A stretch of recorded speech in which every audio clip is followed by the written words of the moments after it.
All right, so let's take a look. In this problem, we are talking about the traffic flow rate, so cars per hour, across an intersection is R of t, which is equal to 200 plus 900t, blah, blah, blah. Okay, where t is measured in hours. So I think it's always good to kind of imagine, what are we talking about?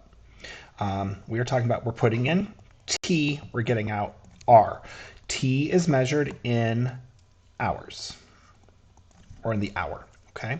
Where R is in cars per hours. So this would be cars per hours, okay? And t equals 0 is 6 a.m. That's very important. So if I sub in 0, that really means 6 o'clock in the morning, okay? How many cars pass through the intersection between 6 a.m. and 7 a.m.? Okay, so here we go. Let's see. If they want to know the number of cars that pass through the intersection, how many cars, not cars per hour, but the actual number of cars. Okay, how am I going to take my function that is measuring cars per hour and turn it into cars? Well, hopefully we recognize whatever that curve may look like.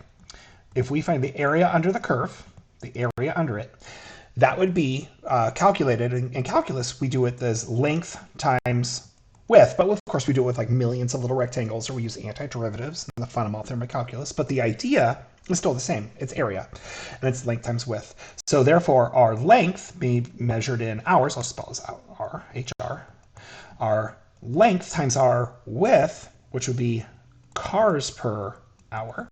Now notice those units would divide, leaving us with cars.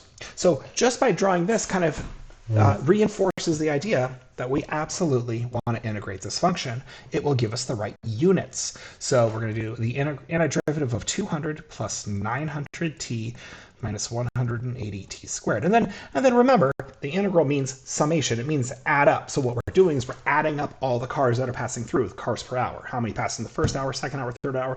Add them all up. That gives us our total number of cars. Now, what do we integrate from? Well, we're starting at 6 a.m. So if we're starting at 6 a.m., remember, we wouldn't sub in 6 for t, right? We'd be subbing in 0. T of equals 0 is 6 a.m. All right, so we're going to sub in, I just got done saying that. I put a 6. We're going to sub in 0. That's 6 a.m. And then we want to end at 7 a.m. So what would be the number up here? Well, if 6 a.m. is 0, then 7 a.m. would be 1 hour after 6, so we'll do 0 to 1. And that right there is our setup, right? And a point I always like to make is make sure these numbers that you're putting in your bounds make sense to sub in for t. They should have those units, because after we do the antiderivative, we're going to take those and sub them in. So what does 1 represent? Oh, 1 hour after 6 a.m. What does 0 represent? 6 a.m. It's an hour. It's a time of day. Okay, so we're good. All right, so let's do the antiderivative of this. The antiderivative of 200 would be 200t.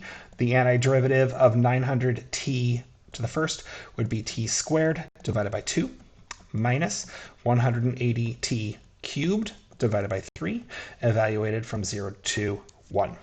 Okay, and of course we could do a little bit of simplification as we go here.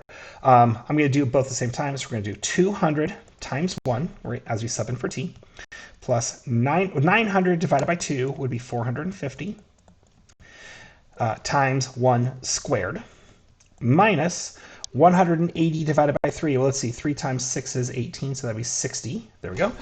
60 times 1 cubed. Now, the fundamental thermocalculus says you sub in the 1, minus. Now we do the exact same thing, subbing in the 0. Now, this is going to be far less interesting because it's going to be 200 times 0 plus 450 times 0 squared minus 60 times 0 cubed. And for those of you who have been paying attention, that just makes 0, right? Doesn't do it every time. Don't just make that assumption, but in this case it does. So therefore, 200 plus 450 minus 60. So let's see. This would be 200. That'd be 650. Take away 60. So that'd be 590 cars. Okay.